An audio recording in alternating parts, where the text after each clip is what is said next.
Hi everyone, I'm here with a true story. This one is by Donna Rogers and Angel on My Evening Walk. She saw an angel on her evening walk. So let's read her story. 7 o'clock, just about time for my evening walk.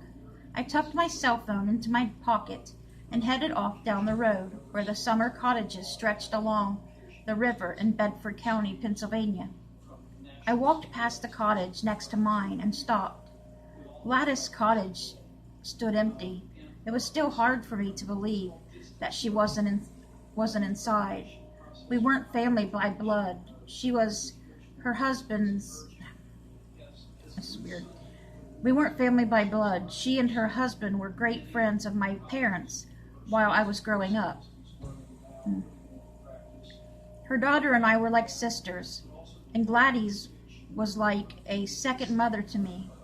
Our family spent every summer together with just one cottage between us. That'd be so nice, wouldn't it? When I became a middle school teacher, I started spending my summers up here again. My father had died, and so had Gladys' husband. Mom often came up for a week at a time, but mostly it was just me and Gladys. In the evening when I took my walk, I'd call into her screen door as I passed her cottage. "I'm leaving now." Gladys would appear at the door and wave. 7:05, she'd recall, checking the time. If I wasn't back after 40 minutes, or she'd come looking for me. "You never know what might happen," she used to say.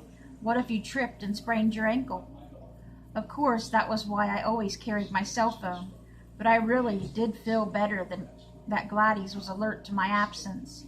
It was a comfort to know someone cared about me and was ready to come if needed. It made me feel loved in a personal way. Each evening when I returned from my walk, I made sure to call and I passed Gladys' cottage. "I'm back safe and sound." Gladys had died unexpectedly, just before summer began. Her daughter called to let her know, and we cried over our great loss. Not until now did I realize all the little ways I would miss Gladys daily. "Who will keep track of me now?" she says. I continued on my way, but without the usual bounce in my step. The sheltering oaks and maple trees, the lilies and violets, the sound of the distant bird call or the wind in the leaves.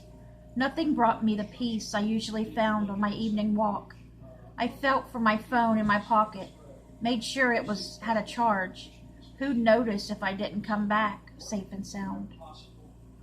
Would anybody notice? Would anybody care? The hill where I turned back loomed just ahead. "Gladys," I asked out loud, "nothing's quite the same without you." The road, my walks, the summers, somehow they all felt empty.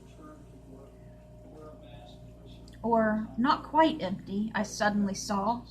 Something blew around in the air up ahead.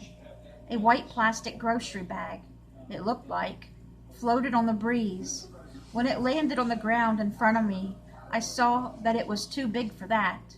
I couldn't take my eyes off of it, trying to figure it out. Coming closer, I saw the form change. Something was taking shape on the hill. The plastic bag stretched up. Two wings spread out on either side. I stopped short and caught my breath. Is it a bird? But it was growing before my eyes. This was no bird. An angel, 15 feet tall, stood before me in profile.